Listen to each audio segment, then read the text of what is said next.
Bobby ചെമ്മണ്ണൂരിനെതിരെ ED. അന്വേഷണം. ബോബി ചെമ്മണ്ണൂർ സ്ഥാപനങ്ങൾ വഴി നടത്തുന്ന സാമ്പത്തിക ഇടപാടുകളാണ് ഇ.ഡി. പരിശോധിക്കുന്നത്.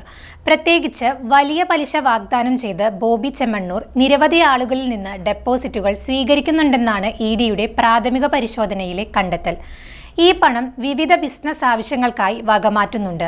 ഇതിൽ കള്ളപ്പണ ഇടപാടുണ്ടോ എന്നും ഫെമ നിയമലംഘനം ഉണ്ടായോ എന്നും ഇ.ഡി. പരിശോധിക്കുന്നുണ്ട്.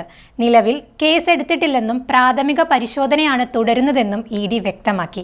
സാധാരണഗതിയിൽ മറ്റേതെങ്കിലും ഏജൻസി കേസ് രജിസ്റ്റർ ചെയ്താൽ മാത്രമേ ഇ.ഡിക്ക് കേസുമായി മുന്നോട്ടു പോകാൻ സാധിക്കൂ. നിലവിൽ ബോബി ചെമ്മണ്ണൂരിനെതിരെ യാതൊരു കേസും രജിസ്റ്റർ ചെയ്തിട്ടില്ല.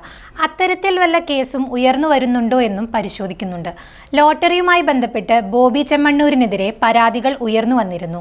ഈ കേസ് ഉൾപ്പെടെ ഉയർന്നു വന്നാൽ കേസ് രജിസ്റ്റർ ചെയ്ത് അന്വേഷണം നടത്താനാണ് സാധ്യതയെന്നാണ് ഇ.ഡി. വൃത്തങ്ങളിൽ നിന്നും അറിയുന്നത്.